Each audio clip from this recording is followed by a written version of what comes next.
yangoyo Jangwa molimo à l'obéissance de ta parole. Règne au Dieu du début jusqu'à la fin.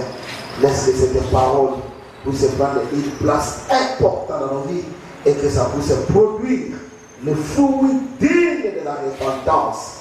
Au nom de Jésus-Christ, tous nous disons, parle-moi Seigneur Jésus-Christ. Parle-moi Seigneur. Et le béni soit votre Christ. Nous avons Lola à part mon aïe. Pesant les voisins, de meilleurs mots, c'est Shalom. Et après, la parole, la convoi. Amen. Les deux, nous avons clôturé le message de Malaki. Si les blessures intérieures. Amen. Amen.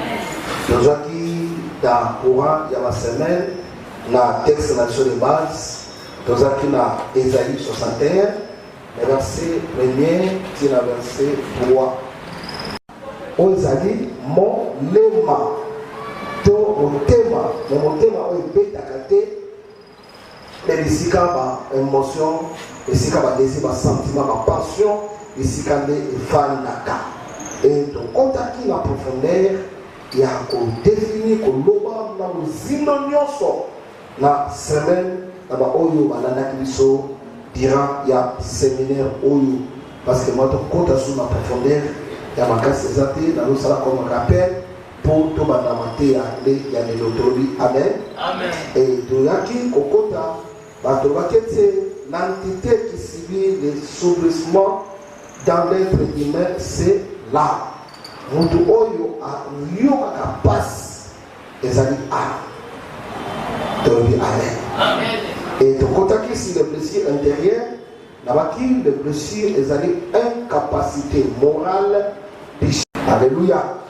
Nabaki na relation ya mutu yomoko tangu mutu aza ko accepter te yemoko aza ko mindima te ndenge nzambe asala ye ndenge nzambe abongisa ye aza ko mindima te ke aza kitoko aza bien aza mayele donc azolula baninga donc yemoko aza ko mizokisa la relation na nzambe tobakete. Souvent, on acquiert Dieu à cause des circonstances non voulues, telles que la pauvreté, un mariage non voulu, la mort d'un être cher, donc, devait rester orphelin. Donc, il fait au lieu surtout, il y a un mot et ça qui est Moto Asalamini, Azoka. Or, Dieu aussi châtie ce qu'il est. Il y a des gens qui sont précédés sur ta pambouami et ça tourne là. Ceux qui ont bani et ça tourne là. Ceux qui ont voyagé et ça tourne là. Ceux qui ont été assistés classe et ça tourne là. Tourne là et ça. Tobi amen. Alléluia. Donc, vous avez précédé, mais c'est la carte nani dans la relation avec les autres prochains. Dans notre relation avec la famille restreinte, famille élargie, relation avec les membres de la famille élargie, la relation à moi si dans mon bail.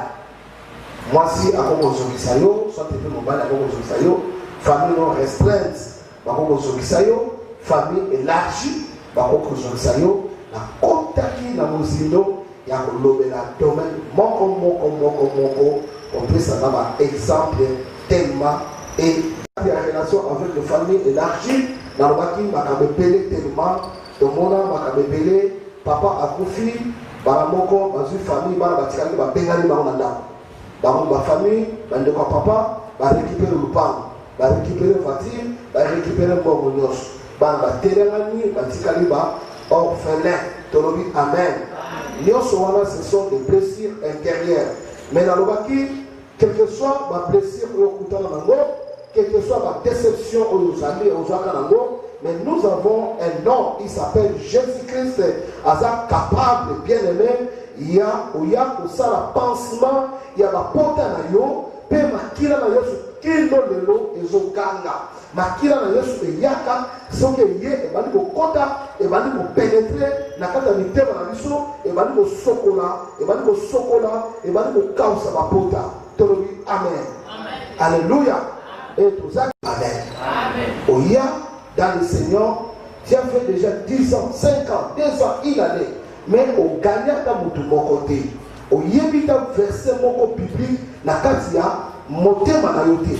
Au yébita verset mon côté, au yébita parole de Dieu, tu ne sais même pas gagner les armes pour Christ. Alors tu es toujours bébé spirituel. Balbato gêné aux okokate. Babito sambe na okokate. Tout ce que Dieu demande, tout ce que le serviteur demande, yomutu eloko moko okokate. Donc aux bébé, basali la yo. Donc amen. Alléluia. Amen. Il est vivant. Nani mokonzi. Nani mokangoli. Beta maboko pour la gloire de Dieu. Quand les fidèles ne donnent pas, quand les fidèles ne donnent pas les actions de grâce et les offrandes, tant que les fidèles, c'est pas ça péché. Amen. Alléluia. Vous parlez la conséquence des blessures intérieures. Les blessures intérieures produisent un déséquilibre dans l'homme.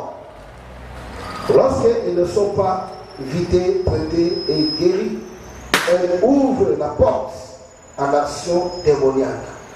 Les démons à leur tour encouragent l'homme dans ses mauvaises prédispositions. Tu vas dire amen? Tu vas dire au moment où nous allons comment réger, c'est-à-dire action et rejeter. Et à rejeter la dépression mentale ou nerveuse. Angoisse, c'est-à-dire l'oppression et la palpitation, possession démoniaque, la mort subite, la révolte. Alléluia. Même mon bali a tiré au zema imayo, a soudola na bana, bien aimé, qu'on est la terre, bien des jeunes se disent, azali papa, il y a un orphelin, azali le mari de veuve. Et Yesu a besoin de nyonso obayaka epanaye. Maboko na ye ezatandi azobenga biso. Boito ya kosomba epanaye sans argent, sans rien payer. Alléluia. Il suffit qu'on comprenne que non, ngai na zoka, tantôt d'une manière, tantôt d'une autre. Alors Jésus-Christ t'appelle ce matin. Azo ben na yo, yaka epananda, quel que soit le problème na yo. Soit le problème na yo, et yo, mais il est là où Yesu. Il s'agit de quoi le problème na yo nyos. Alléluia. Nani mo kondi, nani mo kangoli, etele suma mo. To yiba, to détourner ma balaba, to détourner ma sabbat, to froka ba bebele. Non amen à bien. Non amen à bien. Est-ce que vous comprenez là? Nous tous les moutons ça qui va bien là ya bana ko sa. Yo oyemi ba makambo ko sa. Ba sula ba salaka. Que ce na côté là-bas, agwaga na soki mbo possibilité à copimate. Mais le jour que yake pa na Yesu. Yesu atakela biso mamungu na biso te. Alimbisa biso pe azwa masumu na biso no sasa nini a effacer ko. Voilà la raison pour laquelle Jean-Baptiste étant où Yesu dans l'état avons présenté Jésus, voici l'agneau de Dieu qui ôte le péché du monde. Donc amen à bien. L'agneau de Dieu, n'est-ce pas Yesu Misayo, attendez la galère à souder. Amen. Attendez la souder. Mais besoin de foi, l'Imisaye n'a sans sa bien. Alléluia. Alléluia. Il est vivant. Et c'est pour acclamer le roi. C'est pour les gens comme la salle de Dieu tu es censé de pardonner tes ennemis. Et ça va toujours à l'île Isakate. Écoutez ce que dit la parole de Dieu. Dans le livre de Matthieu 6, 14 à 15. Tellement de 14 à 15 à la Bible. Matthieu 6. Oh, Jésus, la merveille. 14 14 à 15. Amen. Si vous pardonnez aux hommes leurs offenses, ce qui vous limbisa, bandeko, madunga na bango, yebisa quelle que soit la gravité de la faute, quelle que soit la gravité de la faute, tu dois pardonner. Amen à bien. Quel que soit bien aimé, citation et ça passe. Citation et commissaire de la carte misère. Citation bien aimé et randa bino va malheureux aux insensés. Il y a qu'on vit bisaillé. Alléluia. Parce que le pardon est une puissance qui est. Pardon est kamona. Bamususu va mikanga bamoko à cause de vos sénanies bolibis. Pardon est sur combien de lettres? Hein? 6 lettres. Mais ça passe. Même le mandat. Au moins, même une maman a fait la pardon. Au moins, la maman a fait la maman pardon. Au moins, la maman a fait la maman pardon. Au moins, la maman a fait la maman pardon. Et vice versa. Et dans tous les domaines. Et ça passe. Bami Kanda. Alors, quand tu as 100 jours, la maman m'a là, ça là, la prière à jeûne, ça là, la jeûne de prière. Alors on faut mater. Il y a un moment dans service il y a tabernacle. Bazo passe à ordre. Sauf qu'on a un problème d'amour. On y a une offrande na yo. On y a un tabac na yo. Quand tu as offrande té. Soit tabac kanamo na porte ou la pembeni ya tabernacle. Que d'ailleurs on peut ça na munira on besoin un problème. Si ma oye bocha ni offrande. Sauf qu'on peut se faire offrande. Offrande wana nzamba kotika koyana wabata mukolomoko te yango mona batebele balinaka parce que la pesa ka badini trop na pesa ka offrande trop na pesa ka action de grâce trop. Notre Dieu il est juste. Loba amen. Loba amen. Yo aussi au kangama et loba kangayo ezala loba ka muke il amen. Amen. D'après ce témoignage, il y avait une scène. Pour moi, je suis en 1990, voilà, nous avons un régime à Mobutu. Il y a un papier. Les Rwanda, Nanda, il y a un Monikolo, Nanda. Les Rwanda, Tawa Botani, Maman Koufi, Papa Passani. Akufi. Batata mwasi ba récupérer mwana père mwasi. Mwana maliko kulu. Na âge à 5 ans. Donc c'est moi 5 ans à l'église. Hein? Il y a un second âge. Hein?